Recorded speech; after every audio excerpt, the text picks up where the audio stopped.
Welcome to the Redbeard Embodiment Podcast. I am your host, Alex Greene, and I'm on a mission to bring the power of embodiment to people all around the world.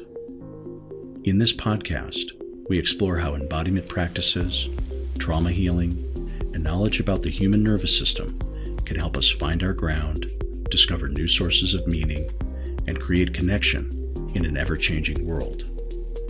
The deepest change is embodied change.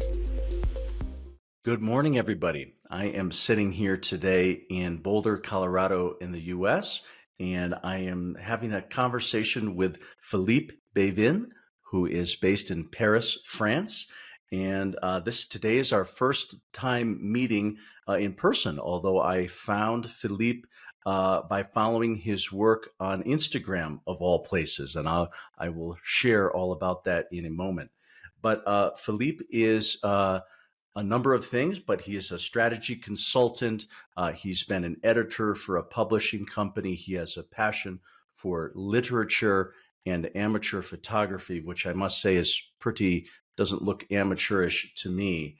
And he has an interest in the work of Dr. Moshe Feldenkrais, who I've spoken about on this podcast here before, an Israeli scientist and movement specialist, the developer of the Feldenkrais method of somatic education.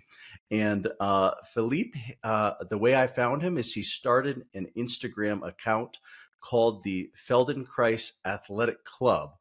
And I didn't understand it at first. Now that I see it as a complete project, I understand its function, but it is a standalone Instagram account that documents in a very artful manner the life of Moshe Feldenkrais through the decades, with photographs, anecdotes, contextual information, and sort of recounts the very fascinating and intricate chapters of this person's life. And I have been interested. Well, so on a personal level, I am nearing the end of a Feldenkrais training based in Kelowna, Canada, and so part of my professional work is studying the method.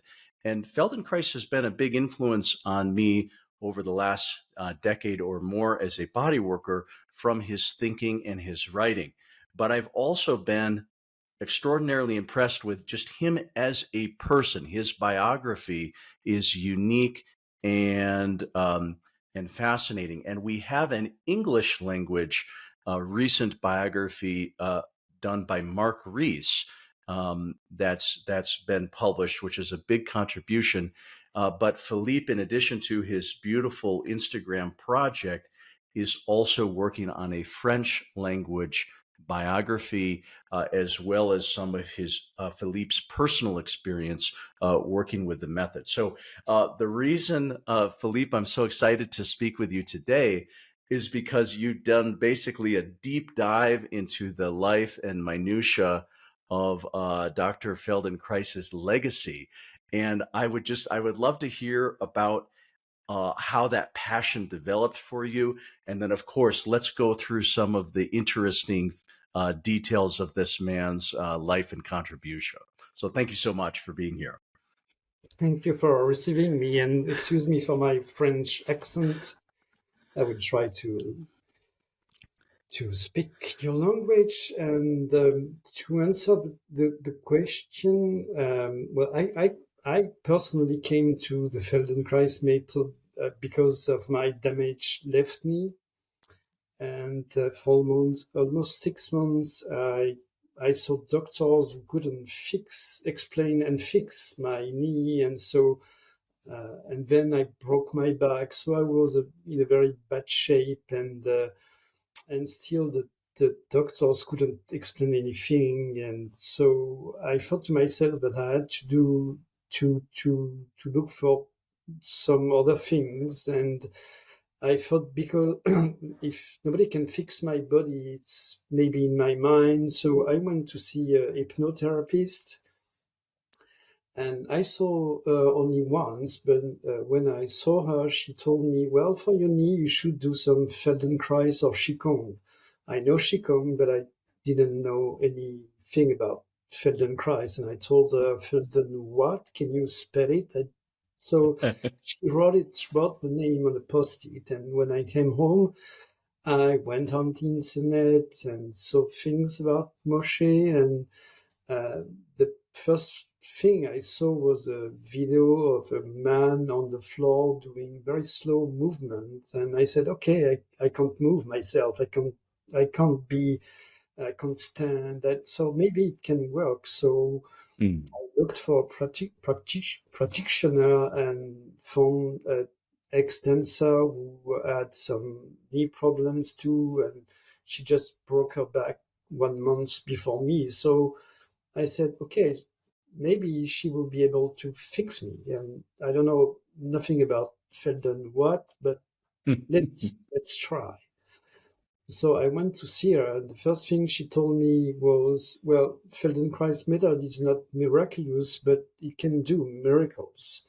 So I said, okay, let's go, let's try. And Yeah. so she did to me a functional integration session, and at the end, she asked me if I felt any differences, which was not the case. But when I get out of her place and I went down the stairs, I could went down the stairs normally, like a normal human being, which I wasn't be able, hadn't been able to do for months. So I said to myself, okay, there's something new.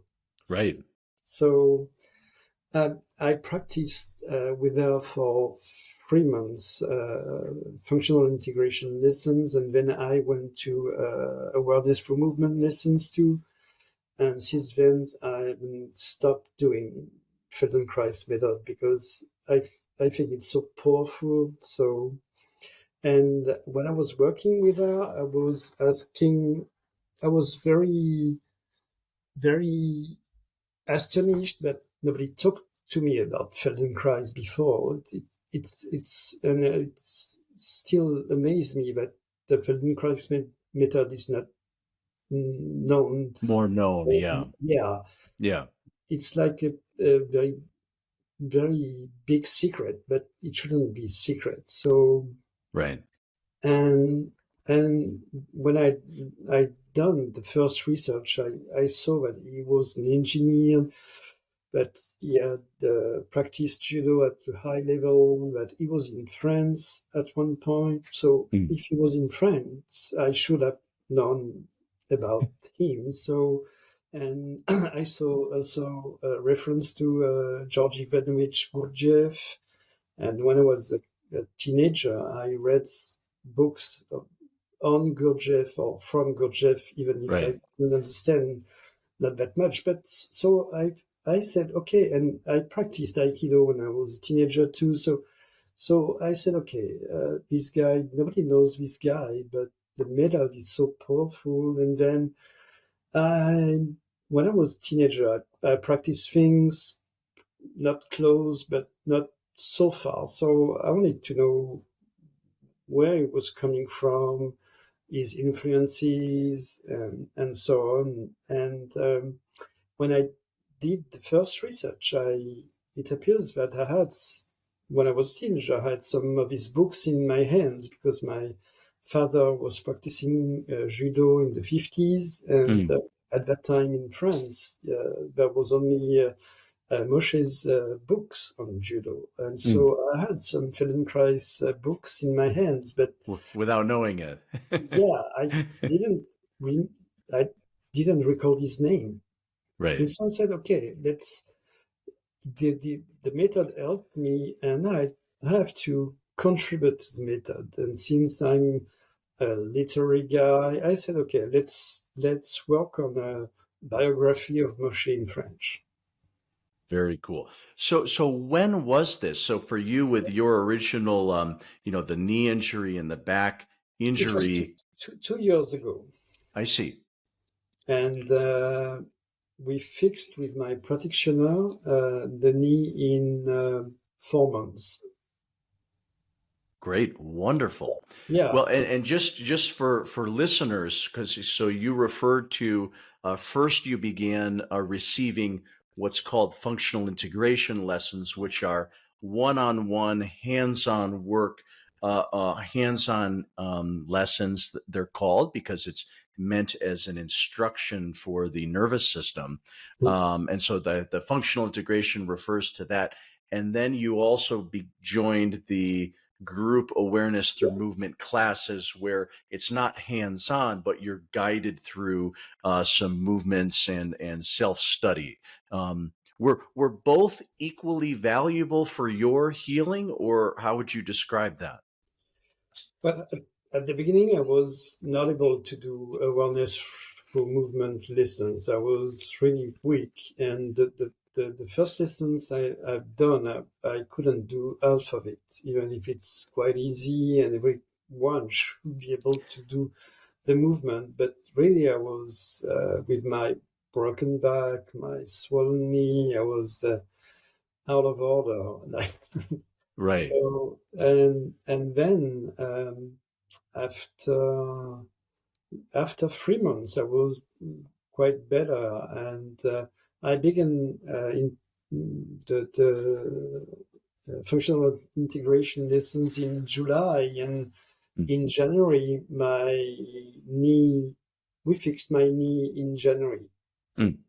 After awareness through movement lesson, which is the frog leg lesson, Mm-hmm. I did come to the good posture, and my knee stopped swollen, and I could walk like I know. Wonderful. Oh Yeah. man, very very cool. Yeah. And it must have interested you when you learned, as you started to study Dr. Feldenkrais's life, that probably he may not have gone in the direction that he did were it not for a knee injury for himself in Yeah. his soccer playing years. Yeah, absolutely. When I did the primary research, I saw that he did fix his knee. So I said to myself, well, if this guy fixed his knee, I can fix mine with his help, with his methods. So Right. yeah, of Oh, course. wonderful, wonderful. Okay. And his injury was really, really bad. Yeah, yeah. But his description was it made my body cringe a little bit hearing about the angles Yeah, of his yeah, yeah, yeah. it didn't sound fun. This mine, when he was very young, it was when he was in Palestine, he was in his 20s, but Right. he must have been a very strong man to be able to live with this injury. Yeah. Ugh. Yeah. Well, okay, so before we kind of go into Moshe's life and biography a little bit, I wonder if you could share a little bit about your research approach, because what struck me as I viewed as I watched the unfolding of your Instagram biography, which is I've never seen another Instagram biography, by the way. So I thought it was a very cool medium Yeah. to present this information, and how it sort of came out, day by day or week by week, and then finally I saw it as a complete project. Um, but it's a mixture of photographs, newspaper clippings, etc. Can you share a little bit about your research methods in terms of collecting these materials? Yeah, I began with Mark Ree's Biography Mhm. because that's the first one, and then the German one too. I don't speak German, but there's plenty of tools on the internet to get translation, and then I I've done some research on press archives. I don't, so in France, in Great Britain, in the US, in Israel too. You've got so many archives you can find. So I did a lot of research, and then I also done some research on some details of Moshe's life. For example, I found these wedding acts at the Mairie de Paris archive. So, for example, or his all the documents, all the places I could search, I search. So I needed to get the primary source and not rely only on Marquis' biography or Christian Bruckart biography. I wanted to find documents. So that's why I've done, and I've got a lot more than what's on the Instagram account. And I really wanted to get the more, Right. Well, and so the just to and of course we will link to the Instagram account, but there are 222 posts. That's the piece, and I noticed you began posting in February of this year, and then completed the set in July.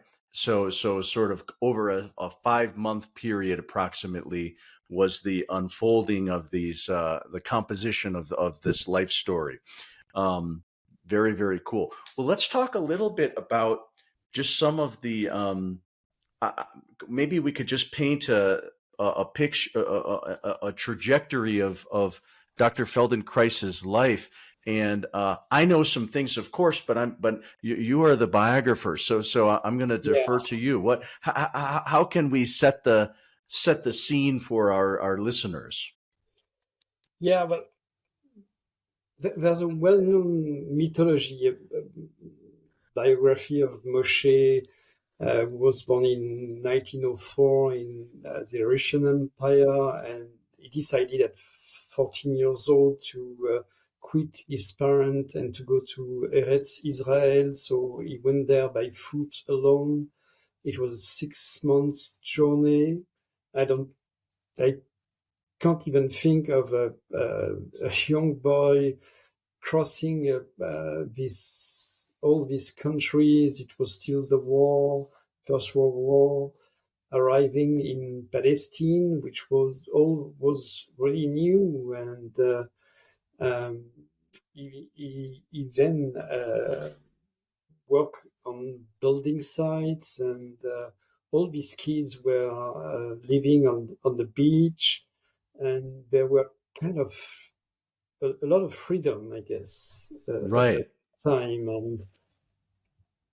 Yeah. and then he decided. At one point, he said to himself, because he was well educated when he was with his parents, he decided he wanted to be a scientist, and he went back to high school, get his degree, and then work for the English in Palestine.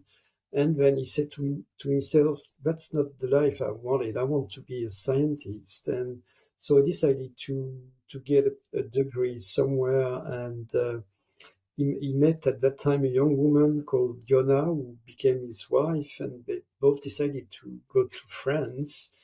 And since Moshe was not rich, decided to do some short to do the college, but scientific school in France, which was short. It was only 3 years, and Yona decided to go to become a doctor, and they went together in Paris. They were not speaking the language. It was the 30s, and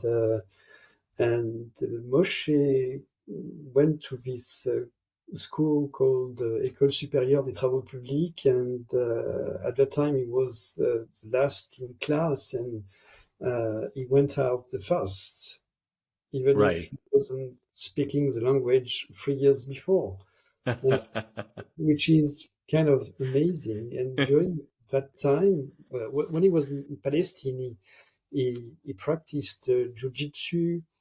He was involved in fighting because the situation was not very, there was tensions at that time, and Sure. and in France, he came across Jigoro Kano, who is the founder of judo, and Right. Jigoro Kano said to him that if he thought that Moshe could teach to these stupid Europeans judo, even if he tried before with Japanese teachers, and Japanese teachers couldn't. It didn't work. So he said, "You don't know the good judo. We will teach it to you, but Mm. I'm sure you're the man who can teach judo to French people." Right. And that's what Moshe did. And at Mm. the same time, the director of the ESTP, the school he went to, said to him, "Okay, you're the best pupil we had for years. We want you to do a PhD. So you'll do a PhD." And Moshe said, "What? I can't do a PhD. I don't have any money. I want to go back to Palestine." And the director said, "No, we'll find the money for you. You're going to do a PhD." Mm. And Moshe, this young guy who 15 years before came from Russian Empire, went to the Sorbonne and had to work with Joliot-Curie because Hmm. was the assistant of the Joliot-Curie, which is kind of amazing. And Right. at the same time, he opened the first judo club in Paris, Yeah. and he was he already was willing to teach it, explaining judo. It was not just practicing like a Japanese judoka, but Right. since the first students were from the Sorbonne, from the ESTP, he was explaining in a scientific way how judo works, The and that's principles. why he was Yeah. able to to teach to people, and people were happy to understand what they were doing. Right. Well, and just pausing for a moment because I Yeah, love it. there's a lot of No, nothing no, there. I love it. But there's just a few details I want to comment on. One is, that sort of early years of growing up in wartime, Russian Empire, part of, I guess, present day Ukraine. Um, but that journey you mentioned on foot to Palestine, I think he was 15 or 14 or something along these lines. And what always stood out to me in that story was that he began by himself, solo, Yeah, and began his walking, and then somehow or another, by the time he arrived in Palestine 6 months later, it was a group of maybe perhaps 100 students, and so 200, 200, right. And yeah, so I don't know if it was his personal sort of charisma that drew, or if this was just a movement, a youth movement, but somehow or another, this idea that this solo teenager started, packed his bags and started walking to the newly founded sort of Palestine region with all of these other youth, which to me is just such an amazing early life story. yeah, absolutely. And just, yeah, for what I've read, he came in the cities and people were, "Whoa, where are you going? Where are you?" And he said, "I'm going to Eretz Israel." And people said, "That's amazing. A young boy goes to," and so, and people were emulated and said, "Okay, if this young boy goes there by himself, let's go. Right. We have to go." Join Yeah. the Oh, yeah, yeah, entourage. yeah, yeah, yeah. Yeah. Well, and then even the idea that he had a lot of education as a young person, and then later, of course, pursued physics and engineering and higher Yeah. education, but he had this period of perhaps a decade of very physical construction work, and he talks Yeah. about the heavy lifting and carrying, and I believe this was probably in his football playing years. Yeah, um, absolutely. Yeah. so very, and self-defense, and of course some of the tensions in that area. So fighting was not uncommon, and self-defense. So this sort of like deep, in his, I guess, in his teens and 20s, a very physical period, Yeah. and then followed by, I'm sure, well, he sustained that with his study of judo and everything, as he then pursued his scientific career. But that always stood out to me, that this period where he wasn't studying, but in a way, his movement and his physicality was his probably his primary study at that time. Yeah. Um, well, um, it for what I've read, Hmm. he said that during his construction time in Palestine, he did not open a book for 4 years, and then he fell ill, a liver problem. He went to hospital for 6 months, and finally he came out, and the doctor said that he couldn't go back to the construction site for a while, so he became the cook of the group he was working with, and he was bored because he was cooking 3 meals a day, but in between he was just so he came back to his Reading. old books. Yeah, he came back Ah, to his old mathematics, physics books, and that's when he said to himself, "Okay, that's what really interests me," and that's why he went back to high school. I see. I see. And well, he said that during 4 years he never opened a book. Right. So he I was see. just in Interesting. construction, uh, flirting with girls, playing football, involved in the Agana. Mm, And, he was, yeah, very mm, physically mm. involved for four It's, years. And then, well, he went I back see. to high school. Interesting. Well, I knew the story because so going forward to where you left off, when he begins to pursue his doctorate at the Sorbonne, and he lands in the lab with the Curies, Madame Curie and Pierre Curie, who went on to win the Nobel Prize for their, what was their discovery in radioactivity or something Yeah, like that? radioactivity, yeah, in Right. 1935. And Moshe arrived at the institute the year before. Ah. I see. So he was kind of right there in that time Yeah, period. What and the part of Moshe's life that I don't know a lot about is how long was he involved in his physics and engineering career? well, he worked at the institute for almost 10 years, and he did some during that time. He did some personal research, and he was working for the judo, and so in 1949, I guess he left without having finished his thesis. So, and then he married Yona in 1940 because she just had finished her a study as a pediatrician, and so he worked trying to sell some ideas and invention while he was in France. He made some inventions I and see. tried to Sell them. sell them at Yeah. that time. Ah, I see. Hmm.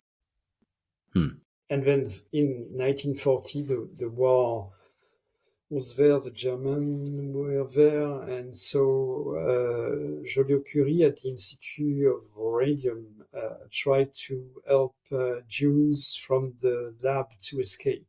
I see. So he helped Moshe to escape from France, and Moshe left France a few days before the German came in Paris, really a few days before. Wow, I see. I didn't know that part of the story. Yeah, Did yeah. he go to Palestine or where did he go Oh next? no, he left to Great Britain Ah, directly. I see. He went to Bordeaux, and he took the last boat who left France for Great Britain. I see. Okay, and so And then what did he do in there? What was so what? Yeah, what was the next sort of chapter of Yeah, his? the next chapter, when he arrived in Great Britain, at that time, the English were very suspicious about people coming from France and other countries. So Moshe was speaking a very good English because of his Palestinian years, and he had this name which can sound German. So at first, um, in Great Britain, they thought he could be a spy. So he went to a camp for a few months, and then a major scientist he worked with, they were reading a list of people to know if they knew them. And so Bernard saw Moshe's name, and he said, "What, what the hell? We need this guy.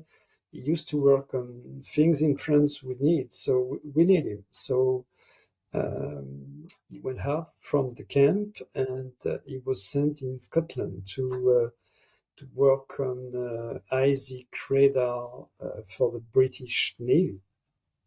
I see. Wow. And his wife Fiona found a job at the Glasgow hospital. Hmm.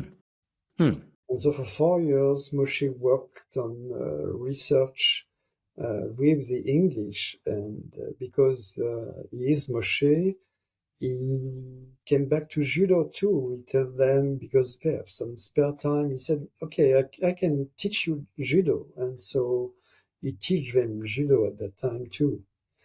And at that time, his knee injury came back, and he saw a doctor at the hospital in Glasgow, and the guy said, "You won't be able to walk with such a bad knee. We need to operate."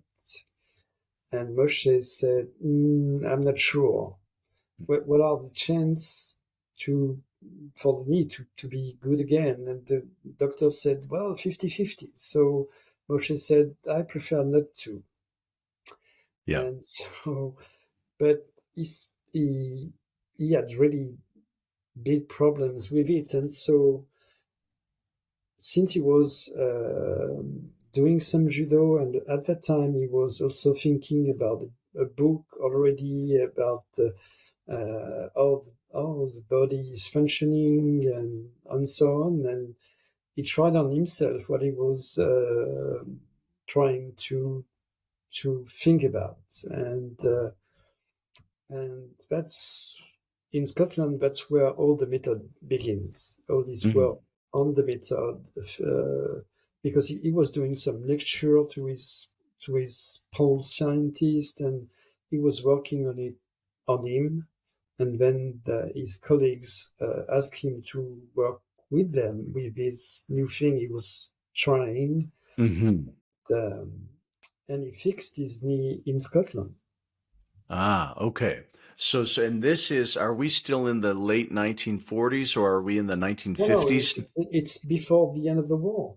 Yeah, I During see. it's during the war. It's during the war years. Yeah, Yeah. So that is sort of that's when he really began working with what became the Feldenkrais method. yeah, right. Okay. Okay. Even if at that time it had no name, but yeah. Yeah. Well, And there's something important about Moshe, uh, and the thing important, and that's why I do like it too. Moshe is a scientist. uh-huh. Moshe has always said that he never does something he can't explain. So everything can be explained with the method. It's not like martial arts or yoga when people tell you, you have to have, well, Qigong, you have to have the Qi, the energy, you will Hmm. feel the energy. So Moshe always said, energy, yeah, maybe, but I can't explain. Look, I don't do that. Moshe Right. has always, that's Yeah. always the theory, and we try to find if it goes real in reality. And that's what I like in Moshe. He is a scientist, Right. and even if he practiced like martial arts, in which there's the ki, shi, energy thing, he always said, I can explain that, but it's Mhm. not. It doesn't. It, it's not something you can't explain, and that's what I Right. like in Moshe. And during the war time, he was working on the body, the functioning of the body, and he read a lot of other writers, scientists, and he has Mm. done a lot of research. And Mhm. he always is an intellectual, but also a practitioner. He's a Mhm. scientist. Right. Right.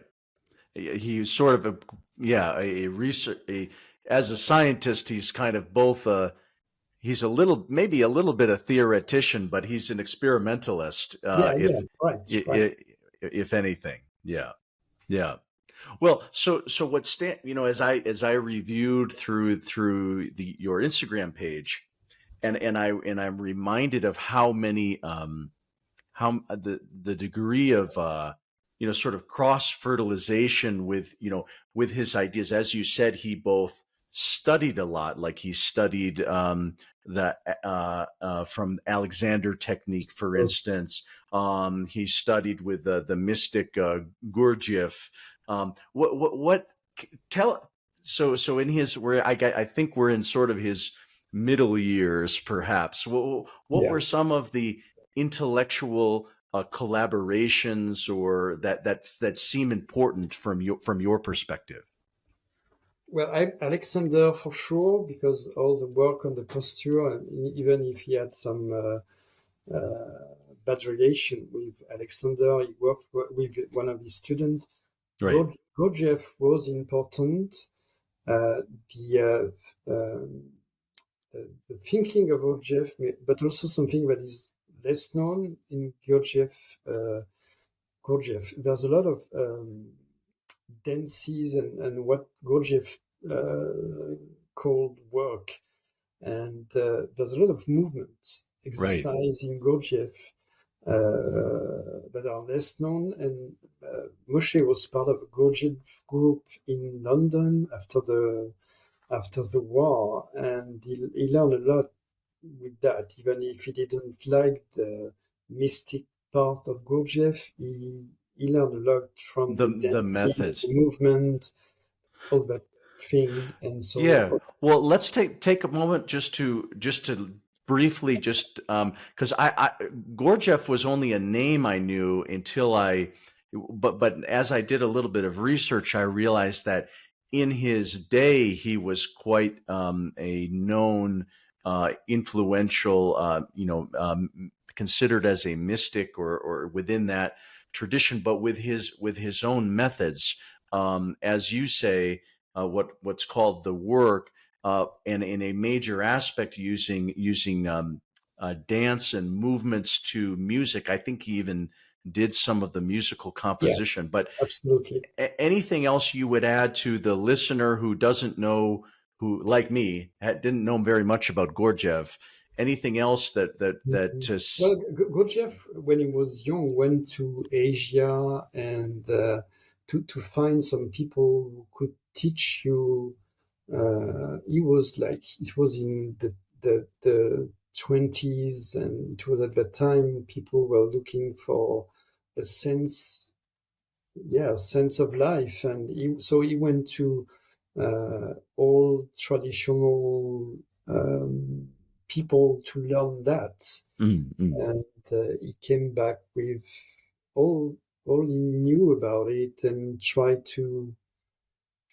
I won't be able to find the word in English, but um, he was always telling that people were acting like robots and they had to think of what they were doing. For example, during the exercise, you have to do the exercise. At the same time, you have, for example, to count from 1 to 1,000. And at the same time, you have to think, to feel something for another person. Also, it's just not movement, but it's also a way to be aware and be conscious of what you're doing, I see. which is at the basis of the Gurdjieff thinking is that you're acting mostly like a robot, and you have to be more conscious of what you're doing, which is Break kind free of that. Yeah, I see. And he was known as a very uh uh what's the word, unusual guy, uh yeah, acting spontaneously, uh, and unpredictable in his, as part of his sort of, I guess, persona, or I suppose his methods. yeah. So do you know, did Moshe was part of his, studied his work, and was in, well, was interested or learned from the Well, movements? he was part of a group of a Okay, student of Gurdjieff. Can't recall his name, but he was part of a group in okay, London. I see. So with a guy who went to Turkey. Well, a guy who met Gurdjieff and Uspensky, who was a colleague of Gurdjieff and learned with him, and so he worked with this guy for all his time in England I see. after the war. I see. Great. Well, so who else of the, do you think were big influences, for his intellectual development? I mean, Uh, there's there's a guy. two. There's, yeah. Go ahead. This guy in Switzerland, but I can't recall his name right now. Um, Is it the, what is it, Jacoby or something, yeah, or Jacobi. He yeah? went to see Jacobi in Switzerland, who was a guy who worked with a woman, and they did things that Moshe was working on, but these two persons never published. They were working with people, but and so Moshe went to see him and work, stay with him for 10 days and learn a lot from him. So Jacobi, and then in the 50s he met in the Gurdjieff group an American woman who, names. You know, the woman who developed the method on fascia. Oh yes, Ida Rolf. Ida Rolf. Ida Rolf. So Right. he met Ida Rolf in England at the Institute, Gurdjieff Institute, and they became friends at I that see. time. So it I was see. I assumed that they had met in the United States, but no, so that's they met interesting. before. They met before in England. Ida Rolf was invited in England, and so they met there. Ah, I So see. Interesting. yeah. Yeah. And Moshe, I said he was a scientist, but the other thing, I think Moshe was a real humanist. You know, he was always curious. He always Mm. tried to meet the people who were working on things close to what he was thinking. He was really in learning from other people through books or through encounters. He always tried to meet people. And Mm. Mm. Yeah, no doubt. Well, so I guess, so as he became known, for his methods, so at least as I understand it, he did a lot of, at some point he went back to Israel, because there was the period of time what we know of as the Alexander Yanai lessons, was a period of time, I believe, in Israel, unless I'm wrong, where he was teaching very consistently for a period of time, and that's part of the collection of his work that we have. yeah, well, at when he was in England, he became English. So I became English. He was thinking of. He met a lot of people while in England. He was trying to. He was working on books and he was practicing judo, and he developed his method while in England after the war. And Okay. then at the end of the 40s.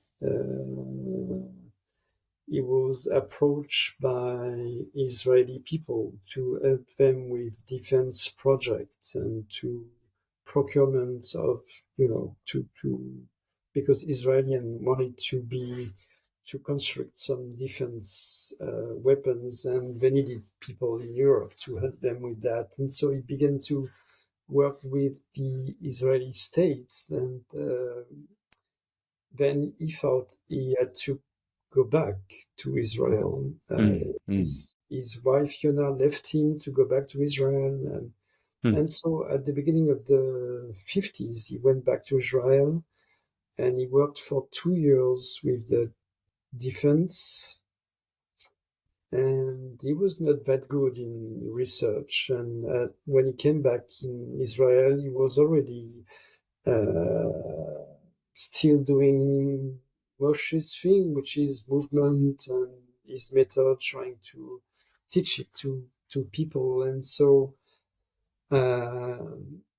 they asked him to leave the defense, and so he said, "Okay, I'm 50, but it's time to do what I'm good for." So he then introduced his method to people through lessons, the Alexander Yanai lesson, because he shared a studio there, and some functional integration lesson he was doing in Tel Aviv at his mother's flat. At the beginning, he was back to his mother and living there, working there, plus the lessons at the Alexander Yanai studio. Was Alexander Yanai, was that in Tel Aviv or Yeah, where? yeah, yeah, yeah, yeah. It's a street in Tel Aviv. I see. Okay. I see. Hmm. And so there he began to train. Was he training students who then became functional integration practitioners? No, no, no. He was not. He was. The first group he formed was in the late 60s. So at what point he was just teaching the awareness for movement lessons and practicing with the individual lessons, and it was doing well. He was working a lot with dancers, with a physics teacher, and people who had some problems like me with my knee, and he was already thinking of creating a state public institute.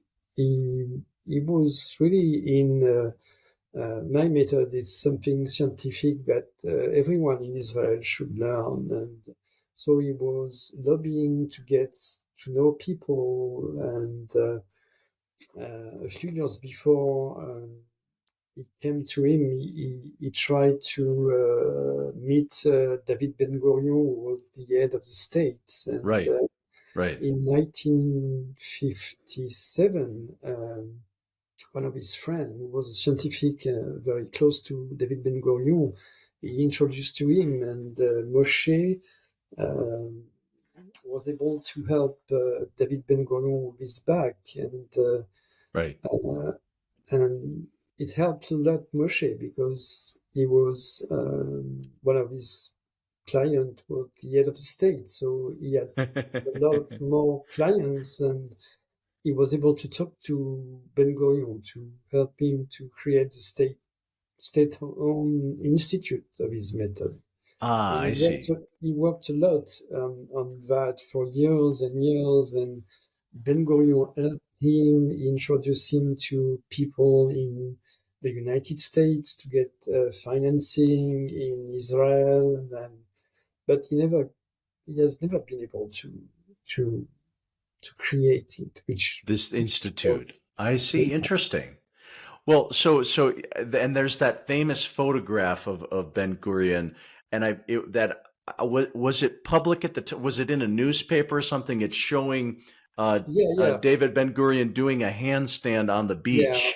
yeah. David Ben Gurion went to the beach, and he knew that photographs and reporters were following him, and he did the handstand on the beach, knowing that people would take a picture, and then the picture went everywhere in the world. And Viral. It was a yeah, viral photograph. Yeah. yeah, and nobody told that to. And at the time the picture was published, Moshe was in England, and so he discovered the picture in a English newspaper.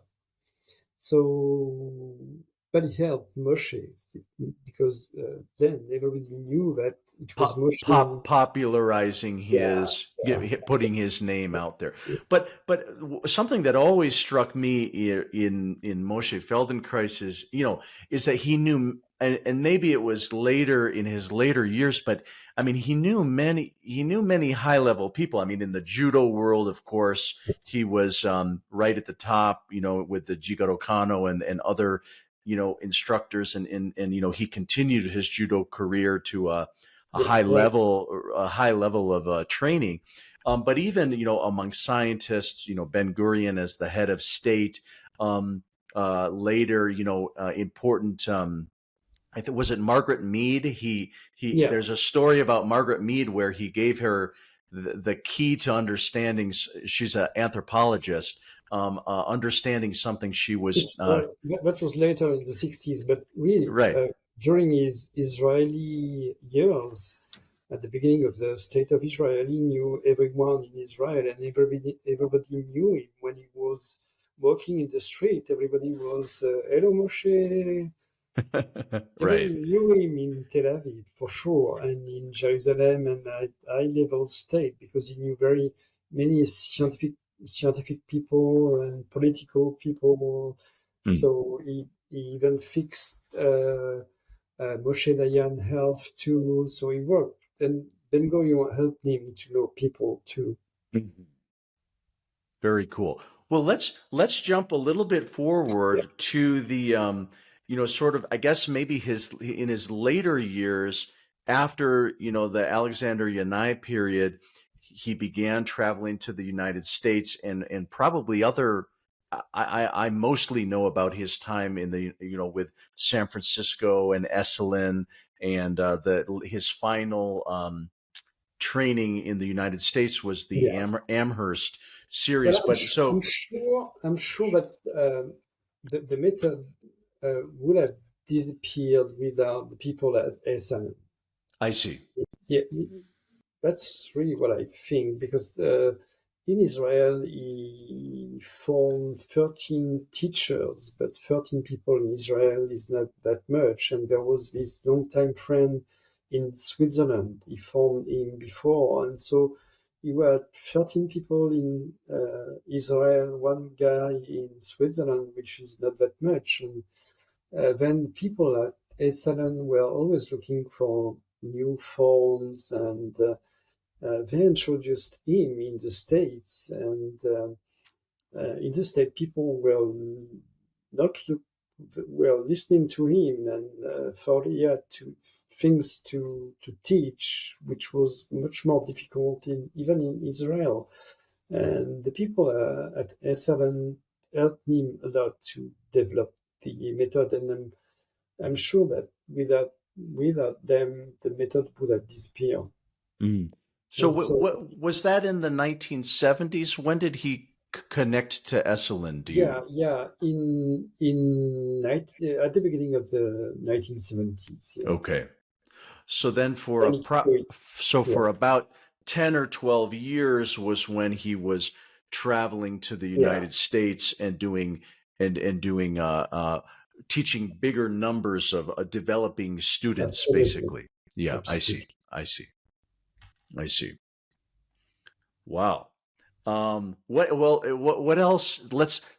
Any other little anecdotes or uh, details that you that would?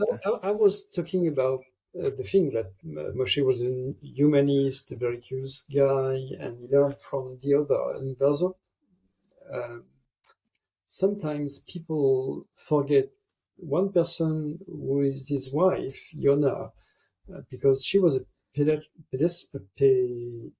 pediatrist, so she was working with children. And Moshe, Children, I see. Okay. yeah, and Moshe worked a lot on understanding the development of children, and he did that with Yona. And so Yona is forgotten, but she should not. She has been his wife for 20 years.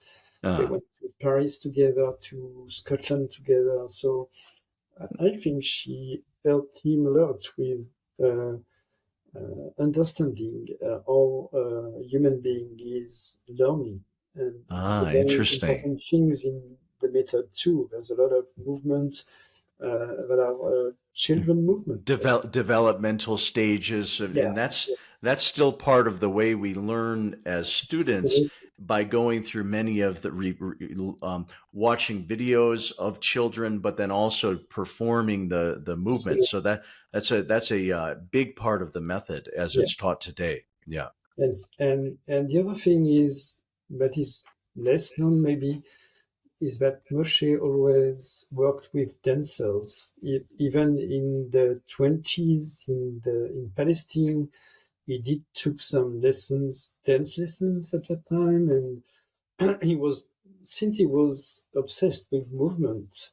There's a big connection, big link with dancers, and so he was friend with Noah Eshkol, who worked on a movement notation, and he always worked a lot with artists, but specifically dancers. I see. I see. Wow.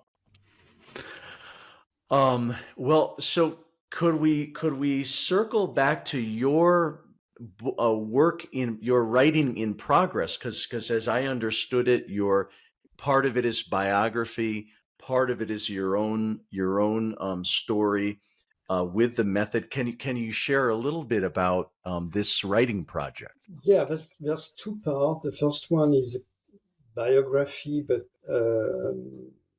you can read like a novel because, yeah, well, Moshe is a kind of a hero after all he has done.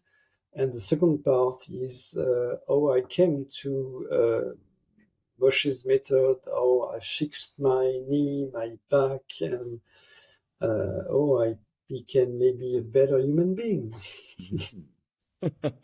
I see. I see. Have you found friends, so because for you, it's maybe been 2 years of first getting the big improvement and then becoming very interested in the life and the story. Have you found community? Do you have new friends who are other Feldenkrais enthusiasts? I'm curious. That's not easy. At the beginning, when I was practicing, I was talking to everyone about Feldenkrais, but the method is not that easy to explain. It's quite not easy, but it's not easy. And so I don't talk that much about Moshe now Okay. because, so if you want to explain it, you have to take time, and the better is what Moshe said, just try it. Right. Trying it is much more effortless than so. But I've got every Tuesday I go to the awareness for movement lessons, and there's people coming for 2 years, and people are working hard and nice people. Oh, good. Good. Well, I think, one in terms of some of his legacy. I mean, of course, you know the Feldenkrais Guild. There's a North American Guild. Yeah, I assume there's a Europe. I don't know how many yeah, but guild, yeah, but there's a there. European one, and then a French Federation. I see. Does.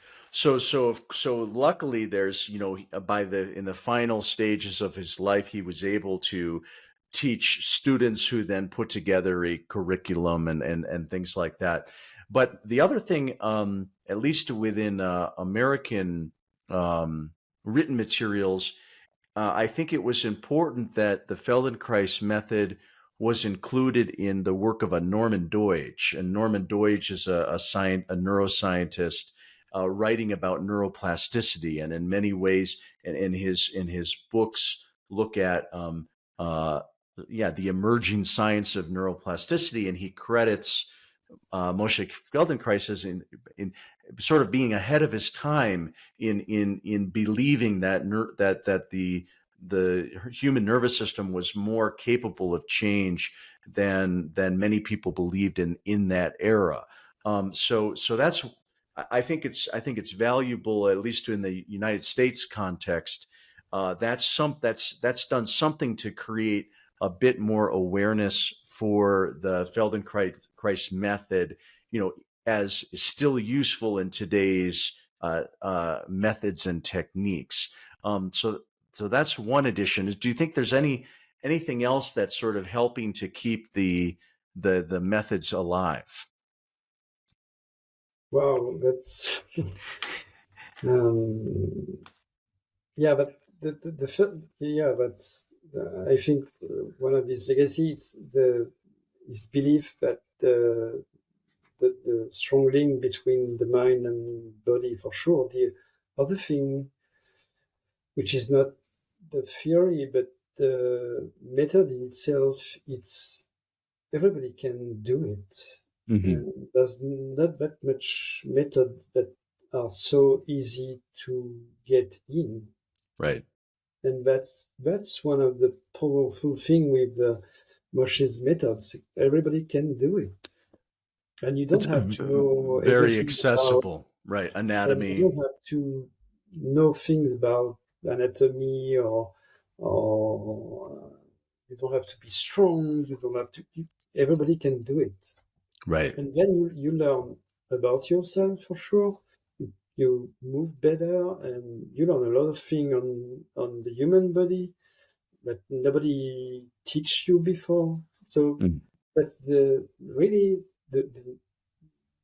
it's easy to get in, which is not the case of a lot of other. Yeah, no, a lot of things have much more barriers. If you have to be strong or flexible or knowledgeable, but he doesn't suppose any of those things. Absolutely. In the method.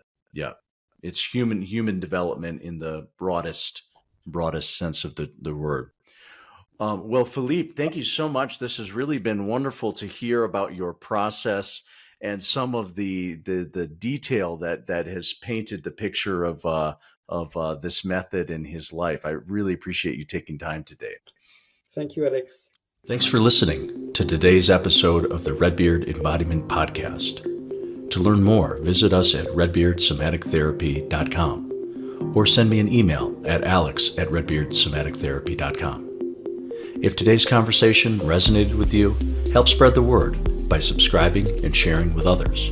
Hope to see you next time.